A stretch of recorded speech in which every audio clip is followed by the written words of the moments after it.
नमस्कार मित्रों और मेरे प्रिय छात्रों। आज सामान्य विज्ञान 7वीं कक्षा के 18वें पाठ ध्वनि और ध्वनि की निर्मिति लेकर प्रस्तुत हैं। आगे कुछ घटनाएं दी गई हैं। यदि उनका तुम्हें अनुभव हुआ हो तो रिक्त चौखट में सही का चिन्ह बनाओ।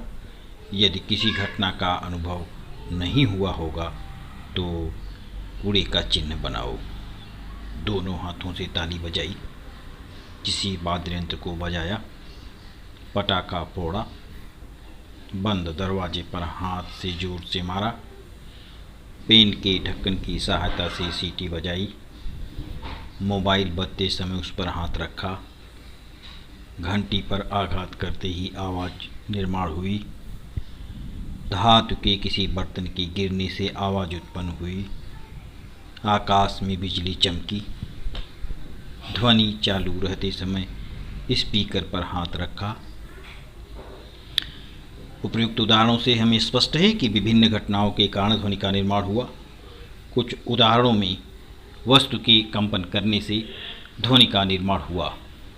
उदाहरण के लिए घंटी, वाद्य का तार या पर्दा, पटाखा फोड़ना, ताली बजाना, बिजली का चमकना जैसे कुछ उदाहरणों में कंपन प्रत्यक्ष रूप से महसूस नहीं होते, लेकिन वहाँ भी कंपन निर्मित होती है। ये सभी कंपन हवा के अणुओं को दिए जाते हैं और ध्वनि निर्मित होती है। तालाब के स्थिर पानी में पत्थर फेंकने पर लहरों का निर्माण होते हुए और उन्हें किनारे तक जाते हुए तुमने देखा होगा। कंपन इसी प्रकार हवा से हमारे तक पहुँचते हैं और ध्वनि हमारे कान तक पहुँचती है, जिससे हमें ध्वनि सुनाई देता है। क्या तुम जानते हो, कोई गायक गाने के पूर्व वाद्य यंत्रों को सुर में लगाता है, अर्थात वह क्या करता है? कोई गायक गाना शुरू करने से पूर्व तानपुरे के तार के तनाव को कम ज़्यादा करके स्वर लगा देता है। तबला वादक उसके तबले की गिट्टियाँ ठोककर चमड़े का तनाव बढ़ाता या कम करता है और स्वर लगा लेता है। गायक कौन से तार में गाना गाने वाला है, इसे हारमोनियम वादक जान लेता है। स्वर मिलाना अर्थात स्वर की उच्चता मिला लेना होता है। भारतीय संगीत में सा रे ग म प ध नि ये स्वर चढ़ते क्रम की उच्चता के हैं। विज्ञान की परिभाषा में उसी उच्चता को आवृत्ति कहते हैं। आवृत्ति यह उच्चता का मापक है।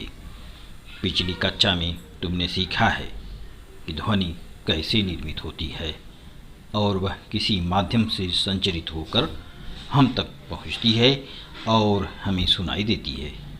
तुमने यह भी देखा है कि ध्वनि के निर्माण के लिए वस्तु में कंपन होना आवश्यक होता है। प्रस्तुत प्रकरण में कंपन का अर्थ, ध्वनि का कम अधिक तारत्व, ध्वनि की तीव्रता और प्रबलता, इन संकल्पनाओं को हम जान लेंगे। तानपुरे जैसे वाद्य यंत्रों तंतुवाद्यों के तार छेड़ने पर तार कंपन करते हुए दिखाई देता है। कंपित होते समय तार के दोनों सिरे स्थिर रहते हैं। कंपन करते हुए वह तार मध्य स्थिति से एक ओर जाकर पुनः मध्य स्थिति में आता है। तार की ऐसी गति पुनः पुनः निश्चित समय के पश्चात होती है। इस गति को निश्चित कालीन गति कहते हैं, पीरियोडिक मोशन कहते हैं। इसे सदैव ध्यान में रखो। किसी भी वस्तु के लयबद्ध कंपन के कारण ही ध्वनि का निर्माण होता है। जितने समय तक वस्तु में कंपन होते हैं उतने ही समय तक हम ध्वनि सुन सकते हैं, किंतु कंपित वस्तु को हाथ लगाने से कंपन रुकते हैं और ध्वनि सुनाई देना बंद हो जाती है। कई बार हमें कंपन नज़र आते हैं, परंतु कई बार कंपन इतने सूक्ष्म होते हैं कि वे आँखों से दिखाई नहीं देते। तुम्हें ज्ञात वाद्य यंत्रों की सूची बनाकर उन यंत्रों का कौन सा भाग कंपन निर्माण करता है, इसे नोट करो।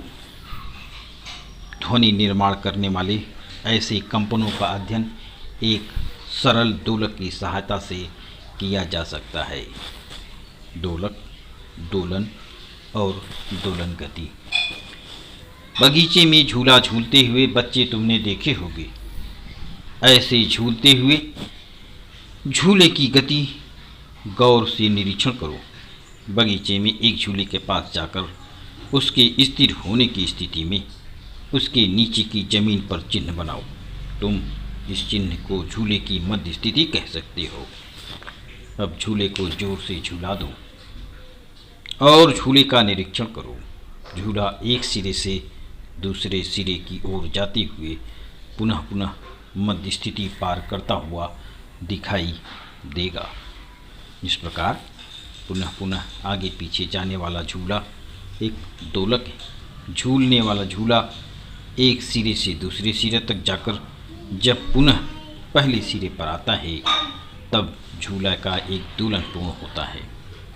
मध्य स्थिति में से पुनः पुनः आगे पीछे होने वाली गति दोलन गति होती है। चीनी मिट्टी की या स्टील की खाली कटोरी लो। चित्र में दिखाए अनुसार उस पर एक रबड़ बैंड तान कर लगाओ। अब रबड़ बैंड को झटका दो। कम अधिक बल का उपयोग करके यही कृत्य बार बार करो। यह करते समय रबड़ बैंड अधिक से अधिक कहाँ तक खींचा जा सकता है उसका निरीक्षण करो। आने वाली ध्वनि को नोट करो और साथ में दी गई आकृति से तुलना करो। रबड़ बैंड को तान कर छोड़ देने पर उसे कंपन प्राप्त होते हैं। साथ में दी गई आकृति से कंपन की तुलना करेंगे। जब रबड़ की मूल स्थिति ए से रबड़ खींचा जाता है तब वह स्थिति बी में आता है। इस समय रबड़ वक्र स्थिति में आता है। मूल स्थिति अर्थात ए से रबड़ की खींचे जाने तक अर्थात बी तक की अधिक से अधिक दूरी के को कंपन का आयाम कहते हैं। जब रबड़ पर अधिक बल लगाया जाता है तब वह अधिक खींचा जाता है अर्थात आयाम बढ़ता है। छोड़ दिए जाने पर ऐसे रबड़ पर कम बल लगाने पर वह कम खींचा जाता है तब आयाम कम होता है। ऐसे समय आवाज़ भी कम आती है। लगभग आधा मीटर लंबाई का एक पक्का धागा लो। उससे एक छोटा सा लोहे या लकड़ी का गोल बांधो और चित्र में दिखाए अनुसार उसे आधार पर हवा में लटकाओ। इस दोलक को लोलक कहते हैं। लोलक को दोलन गति दो। लोलक की मध्य स्थिति ए से स्थिति बी या स्थिति सी तक की अधिकतम दूरी को दोलन का आयाम कहते हैं। यहाँ देखो चित्र में दिखाया गया है ए, बी और सी। आकृति में ए बी या ए सी दोनों का दोलन का आयाम है। क्या तुम जानते हो खींची हुई रबड़ को छोड़ देने पर वह मूल स्थिति में आ जाता है। इस गुणधर्म को प्रत्यास्थता इलास्टिसिटी कहते हैं। खींचे गए रबड़ में कंपन निर्माण होते हैं तब प्रत्यास्थता कार्य करता है। लोलक का दोलन होते समय पृथ्वी का गुरुत्वाकर्षण बल कार्य करता है। दोलक का दोलनकार और आवृत्ति। लोलक को एक दोलन पूर्ण करने के लिए लगने वाले समय को लोलक का दोलन काल कहते हैं। पिछली कृति में दोलक की खींची हुई स्थिति बी से मूल स्थिति ए तक और वहाँ से स्थिति सी तक व पुनः ए की ओर तथा ए से पुनः बी की स्थिति तक B A C A B दूरी तय करने के लिए लगे समय को दोलक का दोलन काल कहती अर्थात टी दोलन काल टी कहते हैं। दोलक द्वारा एक सेकेंड में पूर्ण किए गए दोलनों की संख्या को दोलक की आवृत्ति कहते हैं। पिछली आकृति में कुल P A C A B एक दोलन है।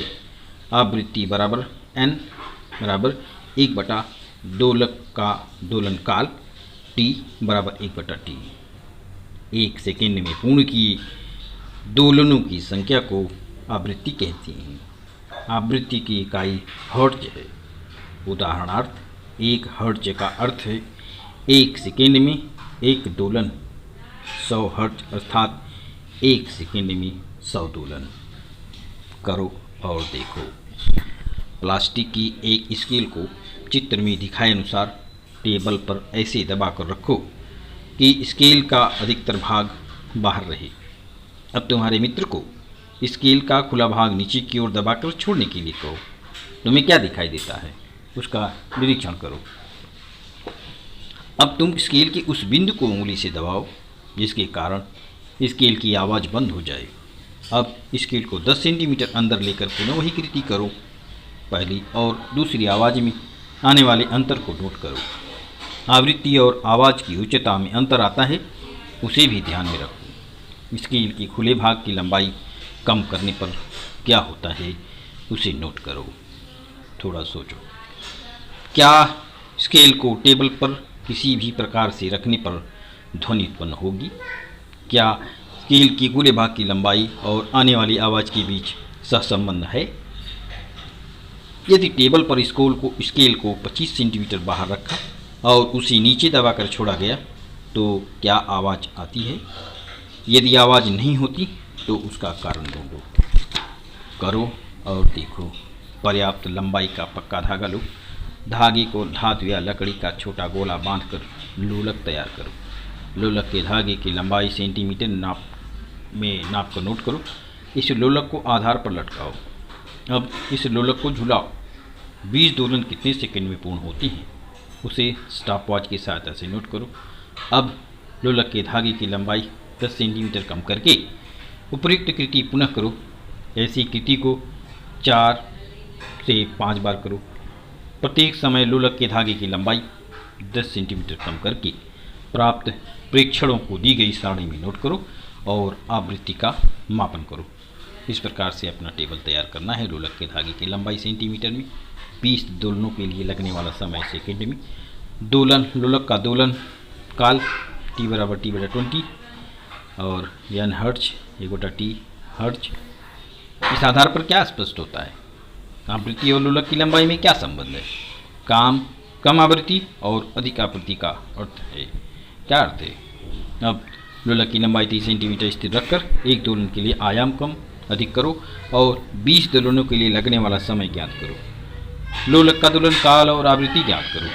इसके लिए आगे दी गई तालिका का उपयोग करो। लोलक की लंबाई सेंटीमीटर 30 30 30, आयाम कम थोड़ा ज़्यादा ज़्यादा बहुत ज़्यादा अत्यधिक ज़्यादा, 20 दोलनों के लिए लगने वाला समय सेकंड में, लोलक का दोलन काल आवृत्ति यानी हर्ट्ज में। लोलक का दोलन काल T उसकी लंबाई पर निर्भर करता है।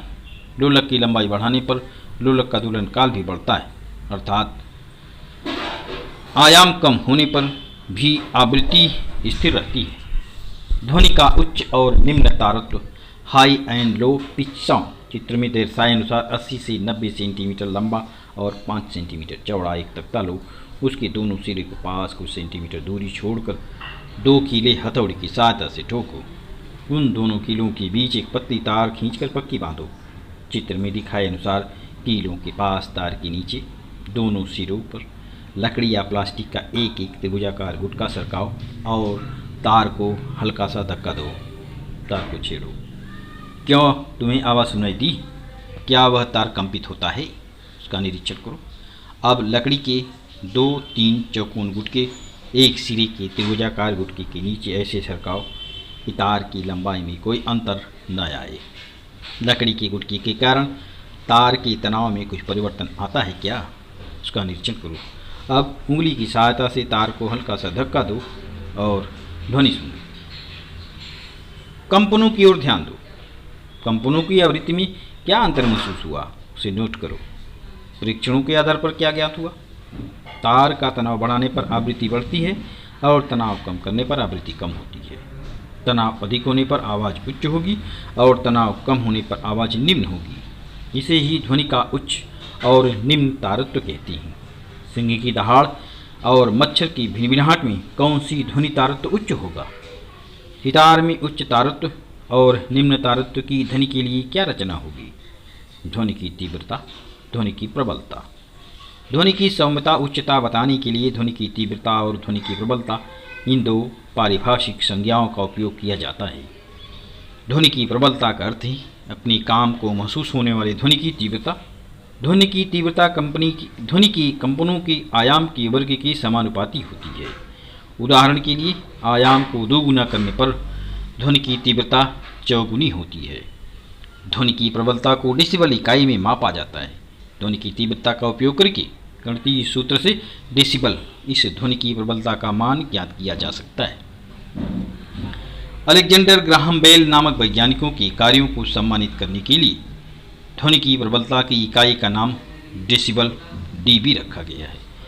यदि ध्वनि की तीव्रता 10 गुना बढ़ती है तो ध्वनि की प्रबलता 10 डेसिबल से बढ़ती है। क्या तुम जानते हो सुनाई देने की शुरुआत 0 डेसिबल से होती है।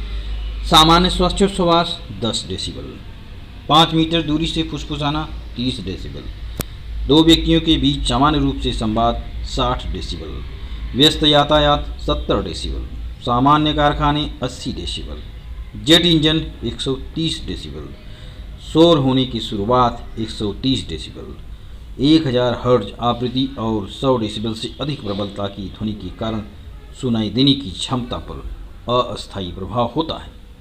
इस कारण कुछ समय तक बहरापन आ सकता है। विमान के इंजन के पास कार्य करने वालों को इसका अनुभव होता है। तुम्हारी कक्षा में तो बच्चे आपस में बात कर रहे हैं। यदि सभी बच्चे एक ही समय में आपस में बोल रहे हो तो तुम्हें क्या अंतर महसूस होगा। श्रव्य ध्वनि मनुष्य को सुनाई देने वाली ध्वनि की आवृत्ति 20 हर्ट्ज से 20,000 हर्ट्ज के बीच होती है। हमारे कान को वही ध्वनि सुनाई देती है। अश्रव्य ध्वनि हमारे दोनों हाथों की होने वाली हलचल, वृक्ष से पत्ते गिरने से होने वाली हलचल। क्या तुमने इनकी आवाज़ें सुनी हैं? 1 सेकंड में 3-4 बार दोलन हो, इस अनुसार लोलक को झुला दो और कुछ आवाज़ आती है क्या उसका निरीक्षण करो। 3 से 4 दोलन 1 सेकंड में अर्थात 3 से 4 हर्ट्ज आवृत्ति की ध्वनि होगी। मनुष्य 20 हर्ट्ज से कम आवृत्ति की ध्वनि नहीं सुन सकता है। ऊपर दिए गए उदाहरणों में दोलन तो हुआ पर ध्वनि सुनाई नहीं दी। इसका अर्थ है ध्वनि 20 हर्ट्ज में कम आवृत्ति की है। जिस ध्वनि की आवृत्ति 20 हर्ट्ज से कम होती है उस ध्वनि को अश्रव्य ध्वनि इंफ्रासोनिक साउंड कहती हैं। 20 हर्ट्ज से कम आवृत्ति की ध्वनि व्हेल मछलियाँ, हाथी, गेंडा इन प्राणियों के द्वारा निकाली जाती है। पराश्रव्य ध्वनि 20,000 हर्ट्ज से अधिक आवृत्ति वाली ध्वनि को पराश्रव्य ध्वनि कहते हैं। इस प्रकार की ध्वनि को मनुष्य सुन नहीं सकते, परंतु कुछ प्राणी उदाहरणार्थ कुत्ता इस ध्वनि को सुन सकता है। अधिक जानकारी प्राप्त करो। यह सिद्ध हुआ है कि मनुष्य को न सुनाई देने वाली अश्रव्य ध्वनि के द्वारा हाथी 10 किलोमीटर की दूरी तक आपस में वार्तालाप करते हैं। ऐसा माना जाता है कि कुत्ते व अन्य प्राणियों में को भूकंप आने की पूर्व सूचना पराश्रव्य ध्वनि के द्वारा प्राप्त होती है। इस संबंधी अधिक जानकारी इंटरनेट की सहायता से प्राप्त करो। पराश्रव्य ध्वनि के उपयोग घड़ियों की सूक्ष्म भाग और आभूषणों की स्वच्छता करने के लिए होता है, शरीर के अंदर के भाग देखने के लिए होता है, मस्तिष्क की गांठ पहचानने के लिए होता है, धातु के दोषों को पहचानने के लिए होता है, रडार तंत्र में इसका उपयोग होता है, कुछ सूक्ष्म जीव और कीटकों को मारने के लिए होता है, समुद्र का तल या जहाज की स्थिति पहचानने के लिए सोनार, साउंड नेविगेशन एंड रैंकिंग प्रणाली का उपयोग किया जाता है। क्या तुम जानते हो ध्वनि के उच्च और निम्न तारत्व का आवृत्ति से सीधा संबंध है। दिए गए आलेख में हमें ध्वनि की आवृत्ति और अश्रव्य ध्वनि, श्रव्य तथा पराश्रव्य ध्वनि के बारे में अधिक जानकारी मिलती है। यहाँ पर देखो चित्र दिखाया गया है कि किस प्रकार की ध्वनि श्रव्य ध्वनि, अश्रव्य ध्वनि और पराश्रव्य ध्वनियाँ हैं। इस प्रकार से हमारा ये पाठ समाप्त होता है। धन्यवाद।